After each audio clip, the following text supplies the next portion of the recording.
In 1974, you began to see young people walking along with a copy of a book about motorcycles and Zen Buddhism. The concept was mysterious. So was the writer, Robert Pirsing. There wasn't even a picture on the book jacket. Originally, I did send in a picture for Zen and the Art of Motorcycle Maintenance, and the editor says it's out of focus and it doesn't look anything like you, but we'll print it anyway if you want. And I said, well, all right, we'll get another one. But then he said, wait, I've got an idea. Let's make you a mystery man. And so I said, that's fine with me. Robert Pirsing's manuscript had been sent back and forth from Montana to New York, Chicago. 121 publishers said no. A book about motorcycles and philosophy was probably too confusing. The William Morrow Company took a chance and paid Pirsing a $3,000 advance. The book is an examination of values, a search for quality. It offered an answer to those confused by the 60s. Pirsing said the whole culture happened to be looking for exactly what this book has to offer. Zen and the Art of Motorcycle Maintenance continues to sell 100,000 copies a year.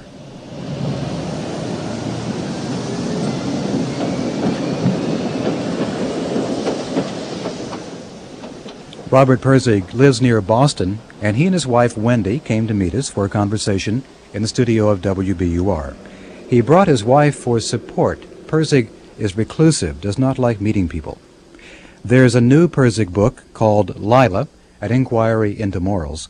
It's been an off-and-on bestseller for a couple of months now. Lila, although it involves a sailboat rather than a motorcycle, is definitely a sequel. The captain, or Phaedrus, meets a woman named Lila, has a brief affair. She becomes lost in madness, but the issue throughout is quality, and Pirsing defines the metaphysics of quality in the book's last paragraph.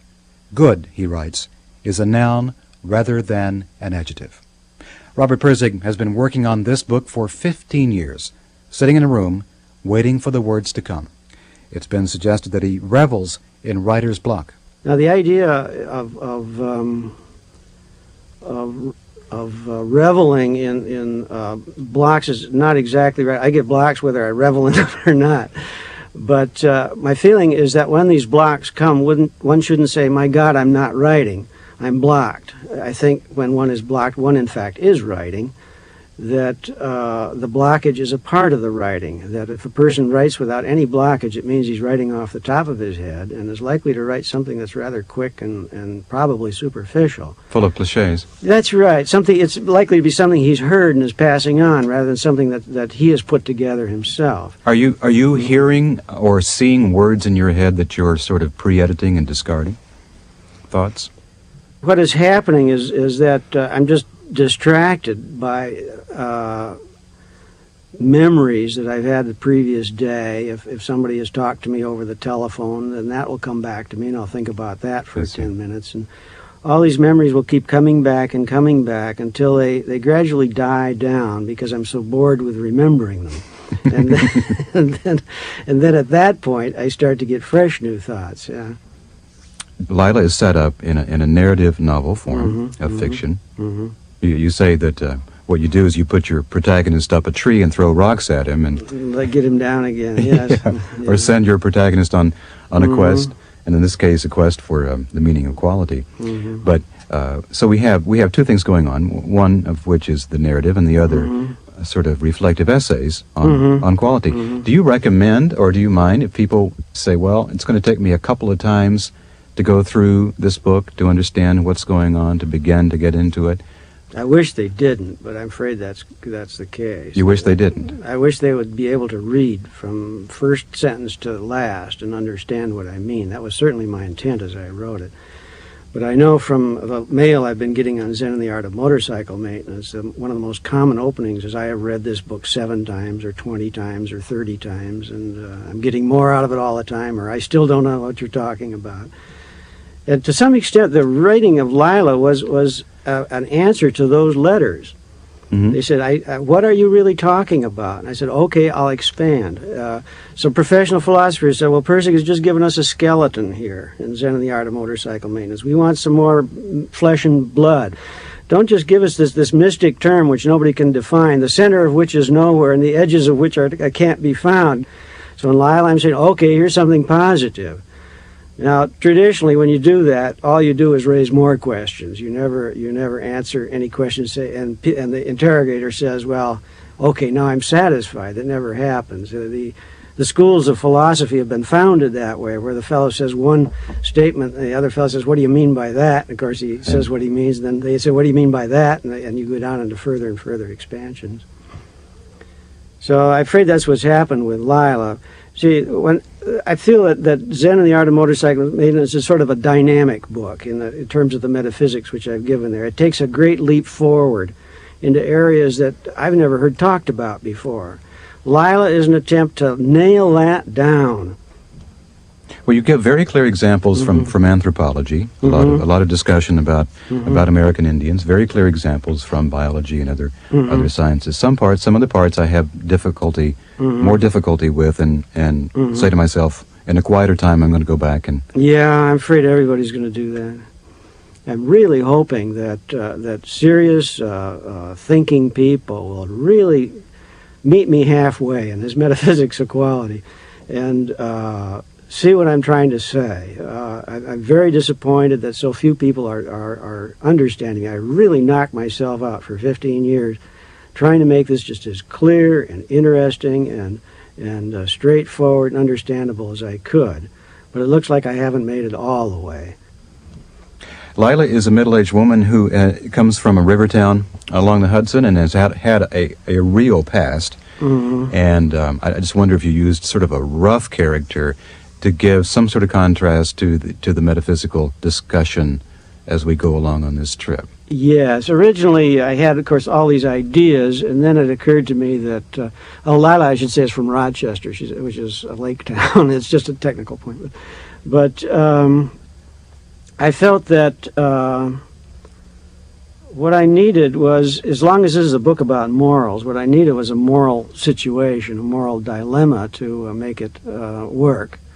I felt, as was in the case of Zen and the Art of Motorcycle Maintenance, just the metaphysics by itself isn't going to carry this book all the way through. People aren't going to read it. We need something to mix it up with. It's what you might call a case history. Lila is sort of a case history in morals. And of course, what could be more interesting, what moral issue is more interesting to people than sexual infidelity? And that's sort of how Lila got born. And as time went on, one of the great changes during the many years that this book is being written is a change in Lila's personality. When it started out, she was very friendly to Phaedra. She's a very nice person, but as time went on, she just got meaner and meaner. Became more herself. More herself. That's exactly right. Lila says, and this is in dialogue, that men want to have sex with women, I'm paraphrasing, to destroy their center. But Lila knows, she's wise enough, and she says they can't. Yeah. I don't know where that came from. I know when I wrote it, it's one of those things that just flew out of thin air, and it sat there on the page, and I said, I can't throw this away. I love that line. It's very strong. It's the essence of Lila's character. I don't know of any woman who's ever said that to me. It's certainly not any feelings I have myself. I don't. It's not an occult occurrence that those lines came, but somewhere it boiled up out of this nothingness that novels come from. Well, let's find it in the book and quote it accurately. Okay, let's see where it, is because it? it's nicely put. Oh, I have it marked, I think. Oh, is it? Okay, here you are. Was it a difficult decision to make as a writer to write in her voice? Very difficult. The decision was easy, but the execution was awful. Oh, I have spent as much as 3 days in almost solid meditation trying to get Lila to talk. She just won't talk sometimes. She just... I better not use the words Lila tells me when I say talk, Lila. She won't do it. And she just won't talk. And then after I'm quiet enough, I just wait her out. You see, and I just sit long enough, and then after a while, Lila opens up. Wow. Now, that passage you quoted was one of those periods after a long time of meditation where Lila suddenly became, let's see. Well, you've completely misunderstood what I'm asking these questions for, the captain said. No, I haven't. I completely understood it. Just exactly right, Lila said. All men do that. You're no big exception. Jerry did it. Every man does it. But you know something? It won't work. I'm not trying to destroy you, he said. That's what you think. You're just playing around the edges, aren't you? You can't go to the center of me. You don't know where the center of me is. That set him back. You're not a woman. You don't know. When men make love, they're really trying to destroy you. A woman's got to be real quiet inside, because if she shows a man anything, they'll try to kill it. But they get all fooled because there's nothing to destroy but what's in their own mind. And so then they destroy that. And then they hate what's left, and they call what's left Lila, and they hate Lila. But Lila isn't anybody. That's true. You don't believe it, but it's true. Women are very deep, Lila said, but men never see it. They're too selfish. They always want women to understand them. And that's all they ever care about, and that's why they always have to try to destroy them. Shall I go on? There's some more here. I think that's far enough. Okay. Did you, as the narrator, as the persona there being responded to by Lila, feel badly about that particular revelation from her, that statement from her? Yeah, it hurt in a way to hear her say that. I've noticed that I did a little headcount on reviews that have come in. I find that the men are more negative than women toward Lila, and I think some of this negativism on Lila's part is really stinging men in places they don't want to be stung. And in the end, at the very center of this discussion of Lila is the fact that she has quality. Yes. Now this is this is the koan of the book. Does Lila have quality? I'm sorry, you used a word I don't know. Is that right? Yes. That's a great old Zen term. Koan it originally means a case history, but it's a teaching device for Rinzai Zen, to some extent Soto Zen Buddhism. They give a student a koan, and he has to work on it. Oh, Koan. Yeah, okay. And he has to work on it. And he comes up to an answer to the Zen master, and the Zen master says, no, I'll go back and work on it some more. So he goes and sits and works on it. And he can spend maybe years on this one koan.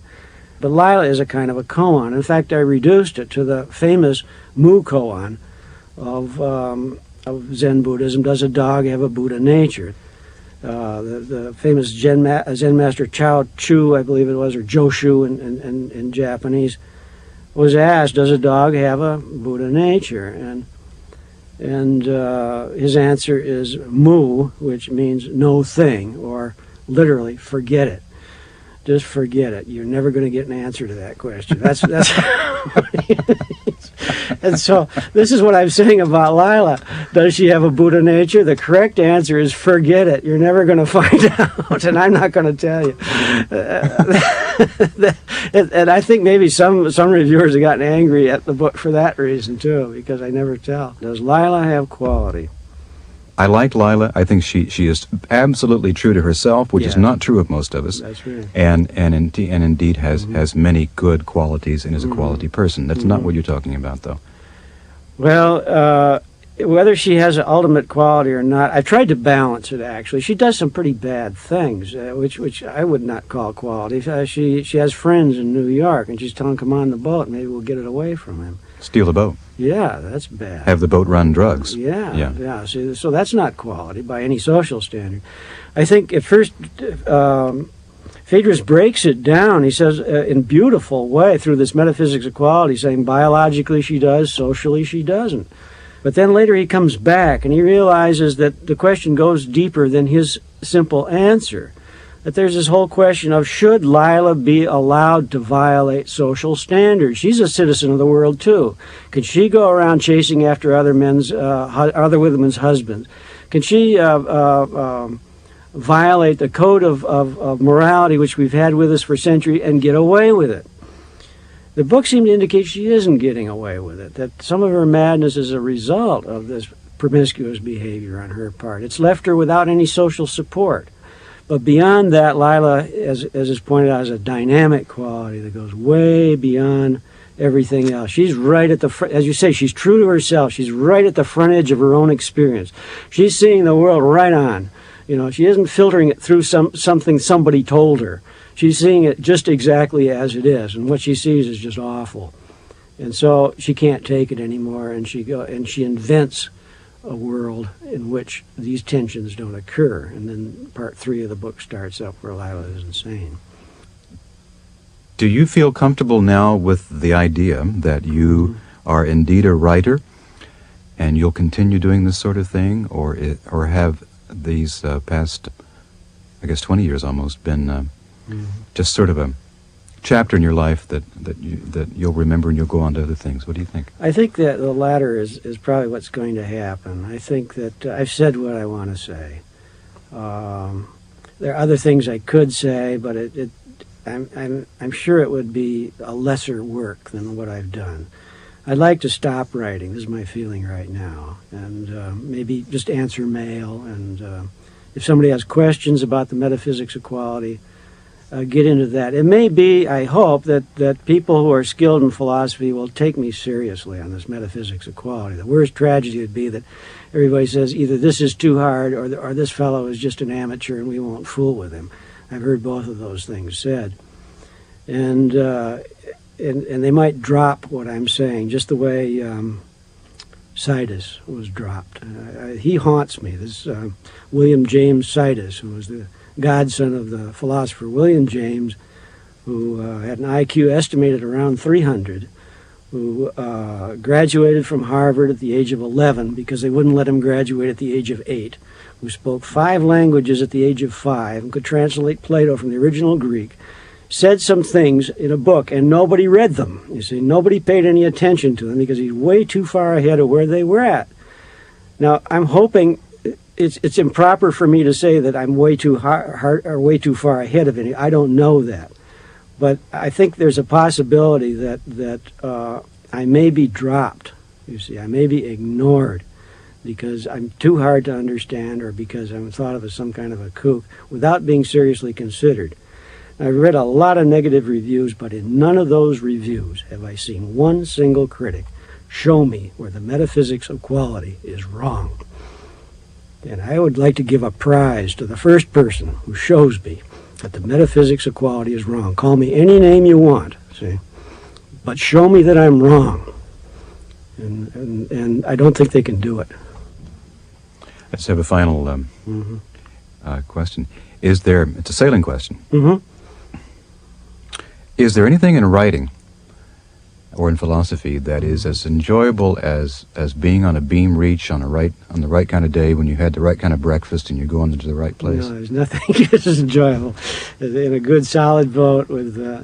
There's just something about boats. I can't. It's a fever that gets into you. I sometimes compared it to malaria. My own boat's been out of the water while I've been finishing this book, but every time Wendy and I go down to the waterfront, all of a sudden I was just back 2 or 3 days ago at a nearby marina, and I looked out the window, and there the boats were in the water, and Wendy and I looked at each other and said, uh-oh, it's coming back again. And I have a feeling we'll be shipping out one of these days for Hong Kong or Australia or some distant port in our boat. That'll be a great life. Robert Pirsing, his new book is called Lila, An Inquiry into Morals.